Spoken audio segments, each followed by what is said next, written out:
Aprueban reforma constitucional que promueve igualdad de derechos entre mujeres y hombres. Realizan coloquio para analizar la importancia estratégica del litio para el país. Diputados anticipan intenso debate en proyecto de salario mínimo. Centros de estudios presentan propuestas a comisión investigadora del CAE. Móvil denuncia graves casos de discriminación a población LGBT en recintos penitenciarios.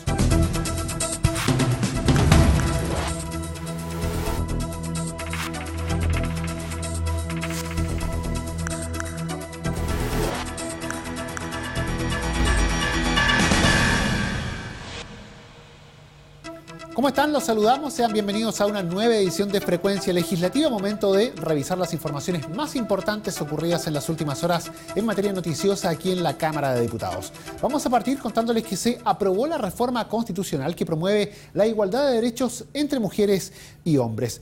La iniciativa fue objeto de variadas votaciones que en su mayoría rechazaron una importante cantidad de modificaciones a la Carta Fundamental propuestas por la Comisión de Constitución. Los rechazos se explican por los altos quórum que se requerían para aprobar las normas, esto es 93 o 103 votos a favor como mínimo, dependiendo del capítulo de la votación. Revisamos los detalles en la nota. Tras un amplio debate desarrollado en 2 sesiones, la Sala de la Cámara de Diputados votó y aprobó el proyecto de reforma constitucional que promueve la igualdad de derechos y dignidad entre mujeres y hombres. La ministra de la Mujer y Equidad de Género, Isabel Pla, destacó la iniciativa que ahora pasó al Senado, así como el efecto que tendrá para las mujeres de nuestro país. Al reconocimiento de iguales derechos, igual dignidad, que ya está establecido en nuestra Constitución, se le entrega al Estado el deber de perseguir justamente y de promover esa igualdad de derechos y deberes y sobre todo de eliminar o de prohibir o de impedir toda discriminación arbitraria, todo abuso, toda violencia.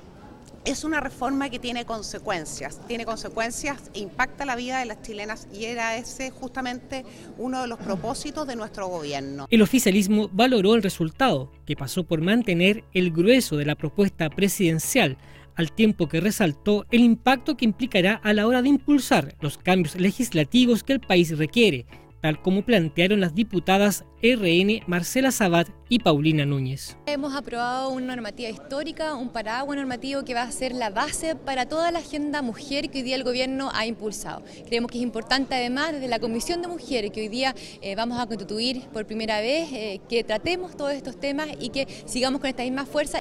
Toda la legislación que de aquí en adelante, obviamente que una vez que esto ya se apruebe y se despache, desde el Congreso va a tener que respetar lo que dice nuestra Constitución. Esa es la señal, no solamente política, sino que legislativa para todo nuestro ordenamiento. Durante las variadas votaciones que se efectuaron, el texto fue perdiendo los cambios planteados por la Comisión de Constitución, que venían a establecer, además de la ya mencionada Declaración de Igualdad y Protección de Derechos, otras normas que afectaban los capítulos relativos a los derechos y deberes constitucionales, al Congreso Nacional y al Poder Judicial.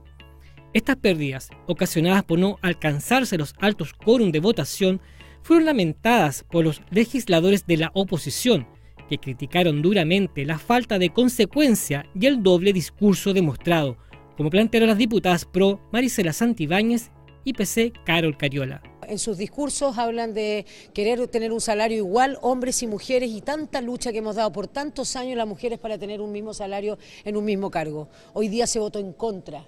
Se votó en contra y se cae este proyecto y se cae también la ilusión de tantas mujeres que han luchado por tanto tiempo. Esta era una oportunidad y le creímos a la ministra y le creímos cuando nos dijo que realmente habían intenciones de avanzar en una reforma constitucional que entrega un marco que nos permite avanzar mucho más fácilmente en los proyectos de ley de igualdad salarial que tenemos, en los proyectos de ley de derechos sexuales y reproductivos, en el proyecto de ley para la no discriminación de las mujeres en derechos laborales. Estamos hablando de la vida cotidiana de las mujeres, no solo de actos declarativos. Una de las normas ratificadas establece que será deber del Estado evitar e impedir toda forma de violencia contra la mujer, abuso o discriminación arbitraria.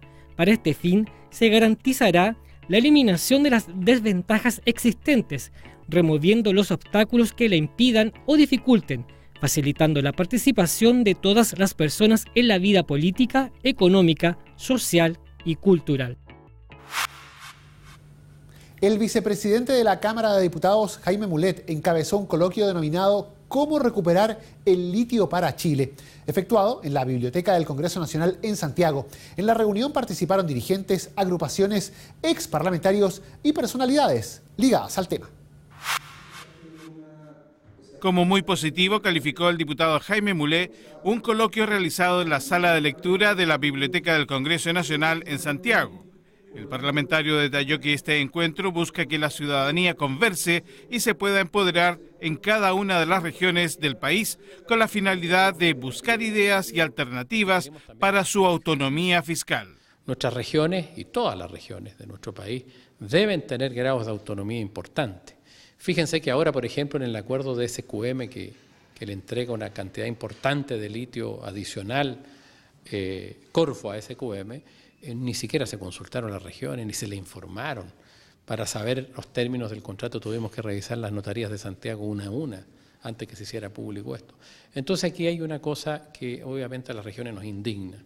Queremos que los recursos, no solo del litio, sino que también de la minería, de las actividades que tienen una clara identificación local, regional, como es la minería en el norte, como es la salmonicultura en el sur, ¿cierto?, en el extremo sur, como son los bosques en la zona central, queden en las regiones. El presidente de la Federación Regionalista Verde Social y primer vicepresidente de la Cámara de Diputados agregó además que decidieron iniciar el ciclo de coloquios con el tema del litio porque este mineral debiera estar en manos del Estado, con la sensibilidad para proteger los salares en sus condiciones biológicas y también las relaciones con las comunidades que viven alrededor. En el evento, que fue moderado por el ex parlamentario Esteban Valenzuela, participaron además los diputados Alejandra Sepúlveda y Esteban Velázquez, ambos integrantes de la comisión investigadora del acuerdo Corfo-SQM, entre otras personalidades.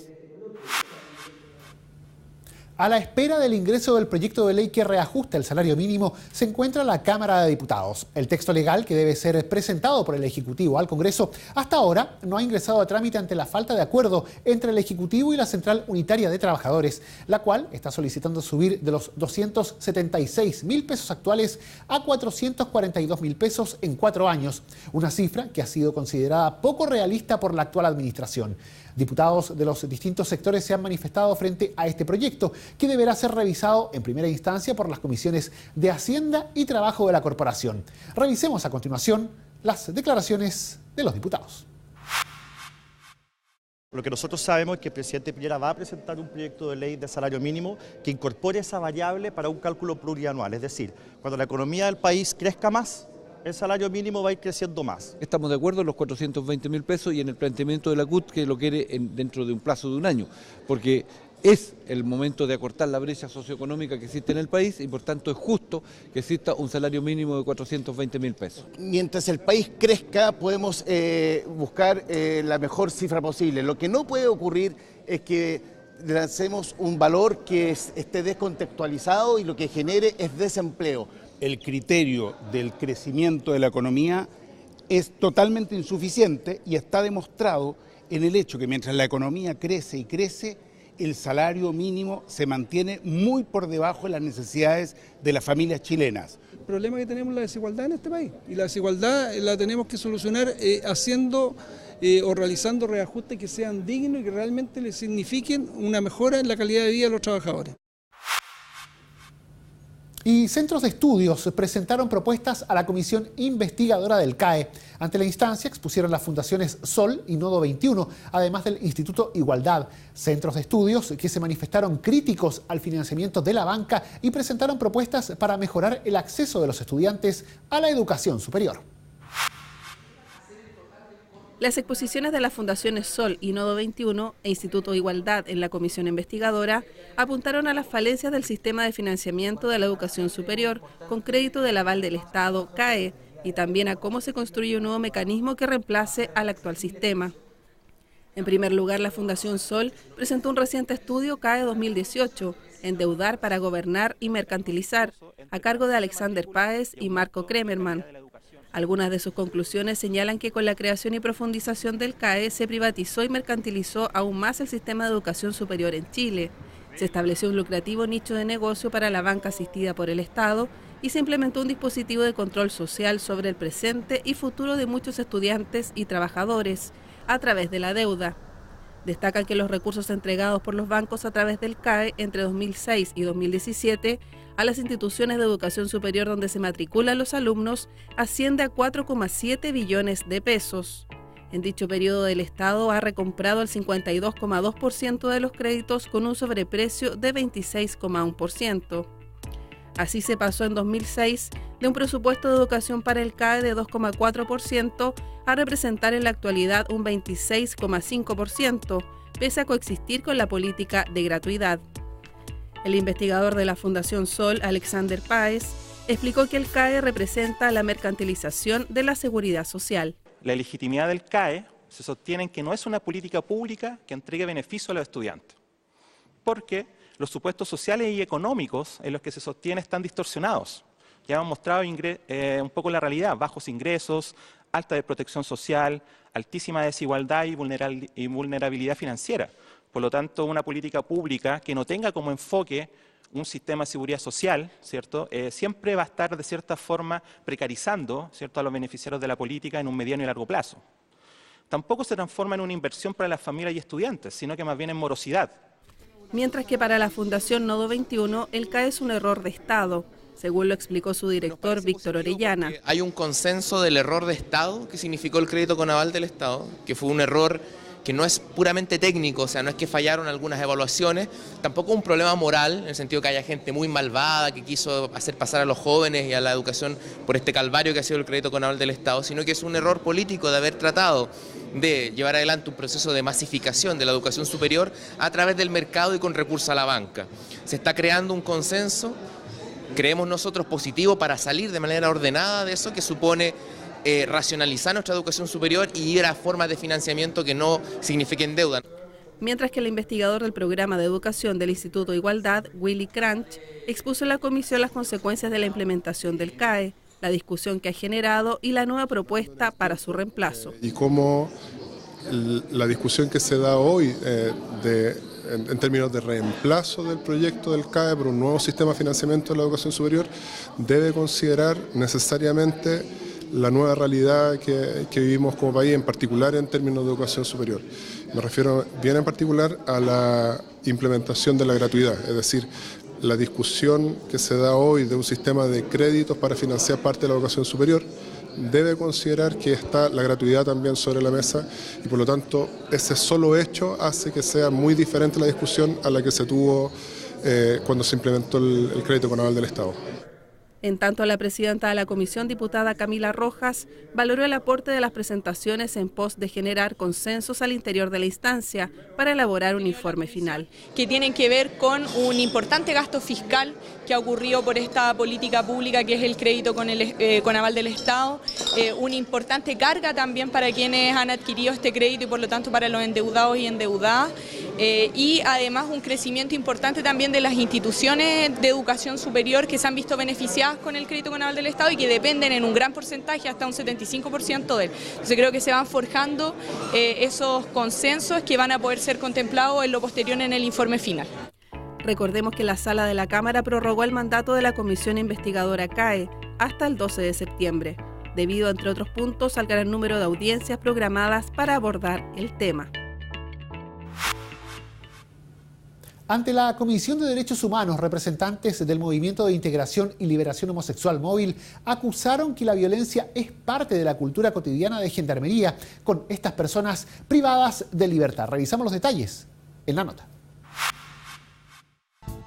Las condenas a las que somete el Estado de Chile, en un Estado de derecho a las personas, es a la privación de libertad, no a la pérdida de su dignidad y sus derechos humanos esenciales, expresó Rolando Jiménez, dirigente del Móvil, luego de exponer ante la Comisión de Derechos Humanos de la Cámara de Diputados hechos de violencia que, según señaló, se estarían ejerciendo en contra de la población lésbica, gay, bi y trans, que se encuentra interna en diversos recintos penitenciarios del país.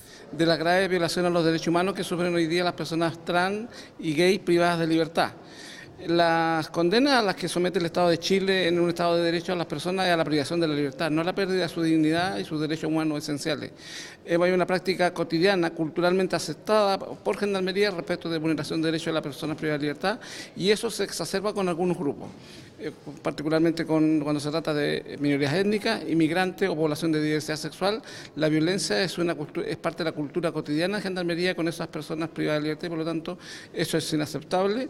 Las personas hoy día tienen la posibilidad de denunciar, organizaciones como la nuestra están dispuestas a asumir el costo de confrontarse con instituciones poderosas a las que les cuesta sobremanera entender que hay dignidad humana independientemente del delito cometido. La presidenta de la Comisión de Derechos Humanos, Carmen Hertz, informó que desde la instancia legislativa solicitarán una serie de oficios para ahondar en la denuncia.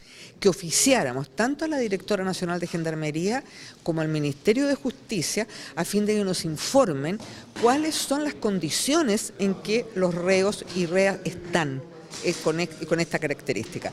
En segundo lugar, nosotros también vamos a oficiar al Ministerio de Salud para que en función de las garantías que Salud estuviera obligado a cubrir, que tienen que ver con internos o internas, por ejemplo, que tengan VIH positivo u otras necesidades, saber si esas necesidades a las cuales estaría obligado el Ministerio de Salud están siendo cubiertas en los centros penitenciarios. Desde el móvil manifestaron que las personas tienen hoy la posibilidad de denunciar y que como organización están dispuestos a confrontarse con instituciones poderosas a las que les cuesta de sobremanera entender que hay dignidad humana independiente del delito cometido.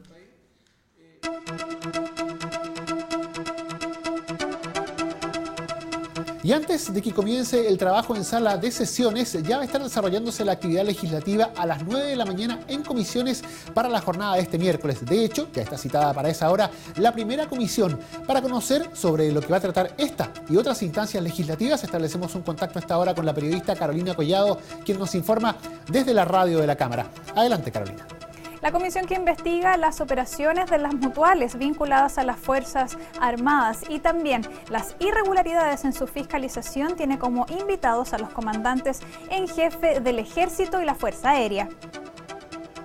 La Comisión de Gobierno Interior continuará sesionando para avanzar con la discusión y votación en particular del proyecto de ley de migración y extranjería, cuyo plazo para ser despachado de la instancia vence este jueves 2 de agosto.